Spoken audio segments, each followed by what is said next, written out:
उत्पन्ना एकादशी पर भूलकर भी ना करें ये काम, वरना मिलेंगे अशुभ परिणाम। हिंदू धर्म में एकादशी का विशेष महत्व है। हर साल शुक्ल पक्ष और कृष्ण पक्ष की एकादशी तिथि होती है।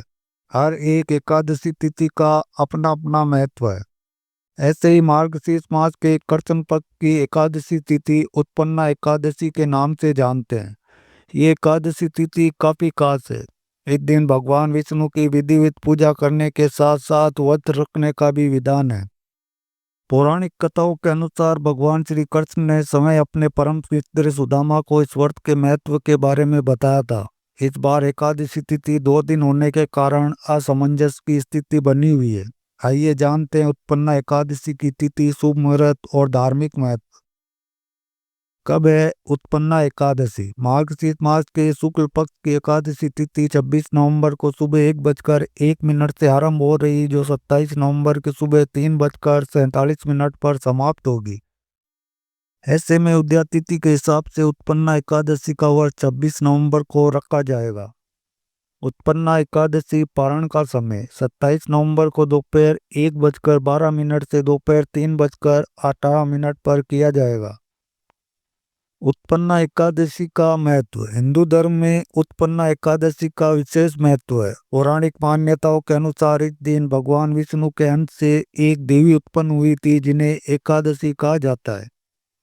दरअसल जब भगवान विष्णु 4 माह की योग निद्रा में, तो मूर नाम का एक राक्षस उन पर आक्रमण करने आया। ऐसे में विष्णु जी के शरीर से दिव्य स्वरूपा देवी की उत्पत्ति हुई थी, जिन्होंने दैत्य का वध कर दिया था। इसके बाद जब भगवान विष्णु अपनी योग निद्रा से जागे, तो वह देवी के ऊपर अति प्रसन्न हुए और उन्हें देवी एकादशी के रूप में पूजा करने का वरदान दिया। इसी के कारण मान्यता है कि इस दिन जो एकादशी का विधिवत व्रत रखने के साथ भगवान विष्णु की पूजा करते हैं, तो उन्हें हर एक दुख दर्द से निजात मिल सकती है और सुख समृद्धि की प्राप्ति होती है। आइए जानते हैं उत्पन्ना एकादशी पर कौन से कार्य बिल्कुल भी नहीं करने चाहिए। नंबर 1, शास्त्रों में बैंगन को अशुभ माना गया है। ऐसे में उत्पन्ना एकादशी तिथि पर बैंगन का सेवन नहीं करना चाहिए। इसके अलावा उत्पन्ना एकादशी पर ब्रह्मचर्य का पालन करना चाहिए और बैंगन काम प्रवृत्ति को बढ़ाता है। इसलिए उत्पन्ना एकादशी तिथि पर धार्मिक दृष्टि से बैंगन खाना उचित नहीं है। उत्तेजना वर्धक होने की वजह से बैंगन को धार्मिक दृष्टि से अशुभ माना गया है। अगर आप गलती से भी उत्पन्ना एकादशी पर बैंगन का सेवन कर लेते हैं, तो आपको शुभ परिणाम की जगह अशुभ परिणाम देखने को मिलते हैं, जिससे आपका जीवन दुर्भाग्य में भी बदल सकता है और आपको आर्थिक तंगी जैसी समस्याओं का भी सामना करना पड़ सकता है। अगर आप व्रत नहीं भी रखते हैं, बस पूजा अर्चना करते हैं, तब भी शरीर और तन मन में शुद्धता बनाए रखनी चाहिए। नंबर 2, उत्पन्ना एकादशी के दिन झाड़ू लगाना या सफाई करना धार्मिक दृष्टि से पूरी तरह वर्जित नहीं है, लेकिन इसे करने में सावधानी बरतनी चाहिए। मान्यताओं के अनुसार उत्पन्ना एकादशी का दिन भगवान विष्णु की पूजा और भक्ति का होता है और इसे पवित्रता एवं सादगी के साथ मनाना चाहिए। झाड़ू लगाना अशुभ नहीं माना गया है, लेकिन इसे सूर्योदय से पहले या पूजा के बाद करने की सलाह दी जाती है। ऐसा इसलिए क्योंकि दिन भर पूजा और व्रत का माहौल रहता है और पवित्रता बनाए रखने पर जोर दिया जाता है। यदि सफाई आवश्यक हो, तो इसे बिना किसी अशुद्धता फैलाए सावधानी पूर्वक करना चाहिए। लेकिन आपको इस बात का विशेष रूप से ध्यान रखना चाहिए कि पूजा स्थल और पवित्र स्थान की सफाई से बचें और सूर्योदय के बाद झाड़ू लगाने से बचें। इसके अलावा धार्मिक कार्यों और पूजा के दौरान पवित्रता बनाए रखें। नंबर 3, उत्पन्ना एकादशी पर अनाज और चावल का सेवन करना वर्जित माना गया है। धार्मिक मान्यता है कि उत्पन्ना एकादशी के दिन अनाज में पाप वास करता है और इसका सेवन व्रत को खंडित करता है। इसके अलावा पुराणों के अनुसार चावल में चंद्रमा का वास होता है और एकादशी तिथि पर चंद्रमा कमजोर स्थिति में होता है। इसलिए उत्पन्ना एकादशी पर चावल का सेवन निषेध माना गया है। साथ ही व्रत के दिन अनाज का त्याग कर शरीर, मन और शुद्ध करने में मदद करता है। अगर आप अनाज का त्याग करके भगवान हरि विष्णु की पूजा अर्चना करते हैं, तो आपको शुभ परिणाम देखने को मिलते हैं और आपको भगवान विष्णु की असीम कृपा प्राप्त होती है। नंबर 4, उत्पन्ना एकादशी के पावन दिन पर भगवान विष्णु की पूजा और आराधना में लापरवाही करना वर्जित है। अगर आप पूजा अर्चना करते समय लापरवाही करते हैं तो आप भगवान विष्णु की कृपा से वंचित रह सकते हैं, जिससे आपको शुभ परिणाम की जगह गंभीर और अशुभ परिणाम देखने को मिलेंगे और आपका जीवन दुर्भाग्य में बदल सकता है। नंबर 5, उत्पन्ना एकादशी के दिन आपको देर तक सोने से बचना चाहिए। इस दिन आपको ब्रह्म मुहूर्त में उठकर स्नान करके भगवान की पूजा अर्चना करनी चाहिए। ऐसा करने से आपके घर में सकारात्मक ऊर्जा का वास होगा, जिससे आपके घर में सुख शांति का माहौल बना रहेगा।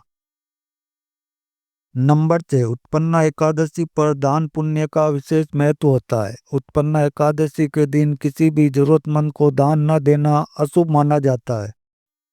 अगर आप इस दिन दान करते हैं तो आपके जीवन में शुभ फलों की प्राप्ति होती है, और अगर आप दान करते हैं तो वर्ष का फल कई गुना बढ़ जाता है। लेकिन दान किसी जरूरतमंद व्यक्ति को ही करना चाहिए, क्योंकि जरूरतमंदों की मदद करने से आत्मा को शांति और संतोष मिलता है। नंबर 7, उत्पन्ना एकादशी के दिन लहसुन और प्याज का सेवन भूलकर भी नहीं करना चाहिए, क्योंकि लहसुन और प्याज तामसिक भोजन की श्रेणी में आता है। अगर आप उत्पन्ना एकादशी के पवित्र दिन पर लहसुन प्याज का सेवन करते हैं तो आपको भगवान श्री हरि विष्णु के साथ साथ माता लक्ष्मी के क्रोध का भी सामना करना पड़ सकता है। इस दिन केवल आपको फलाहार या सात्विक भोजन ही करना चाहिए।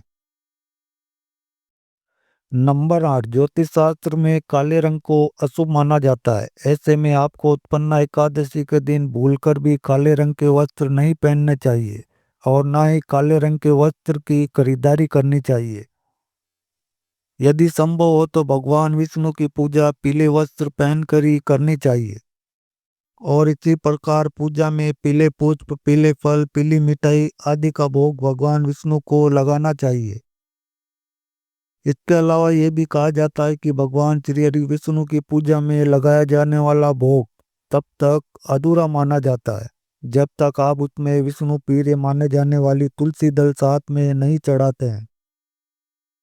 लेकिन ध्यान रहे कि तुलसी दल आपको एक दिन पहले ही तोड़ लेनी है, नहीं तो आपको जीवन भर समस्याओं का सामना करना पड़ सकता है, जिससे आपके जीवन दुर्भाग्य में भी बदल सकता है।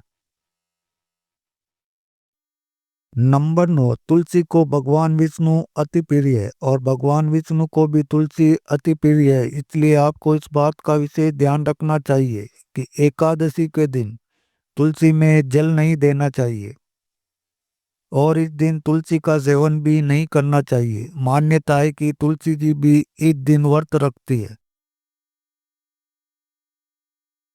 नंबर 10, उत्पन्ना एकादशी व्रत में मांस, मछली, अंडा और शराब जैसी चीजों का सेवन पूरी तरह से वर्जित माना जाता है।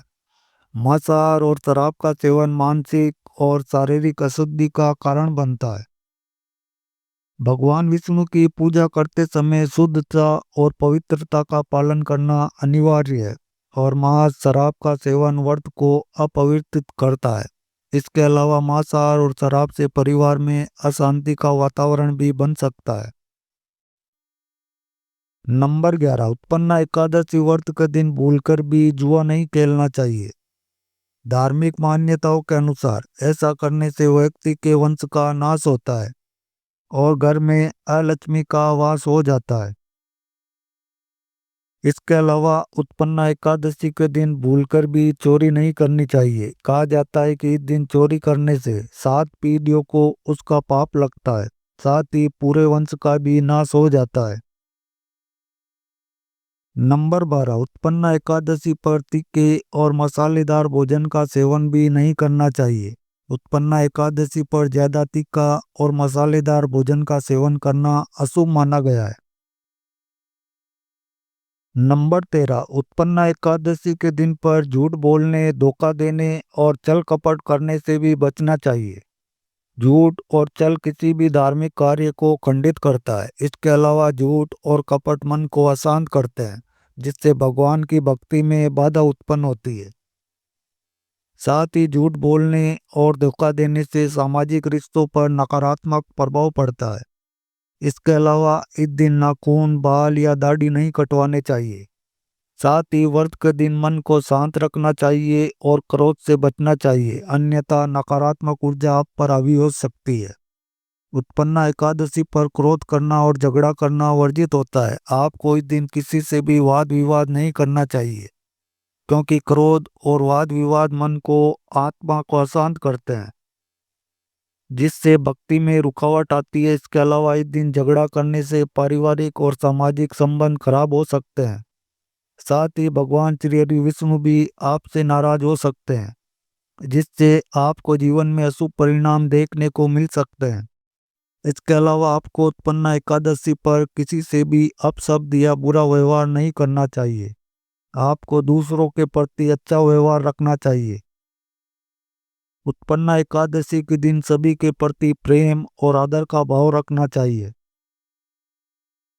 नंबर 14, उत्पन्ना एकादशी के पवित्र दिन पर अत्यधिक भोजन करने से भी बचना चाहिए, और आप जो भोजन कर रहे हैं वह सात्विक होना चाहिए। भूलकर भी तामसिक भोजन का सेवन नहीं करना चाहिए, वरना आपके घर की सुख समृद्धि में रुकावट आ सकती है। इसके अलावा आपके बने बनाए काम भी बिगड़ सकते हैं। तो दोस्तों, वीडियो का उद्देश्य मात्र आपको बेहतर सलाह देना है। इस संदर्भ में हम किसी भी प्रकार का कोई दावा नहीं करते। आज की हमारी वीडियो आपको कैसी लगी हमें कमेंट में ज़रूर बताएं। अगर आपको हमारी वीडियो अच्छी लगी हो तो वीडियो को एक लाइक ज़रूर करें, और अगर चैनल पर पहली बार आए हैं तो हमारे चैनल MD मोटिवेशन टिप्स को सब्सक्राइब भी अवश्य कर लें। वीडियो के अंत तक बने रहने के लिए आपका धन्यवाद। आपका दिन शुभ हो। Thanks for watching all friend.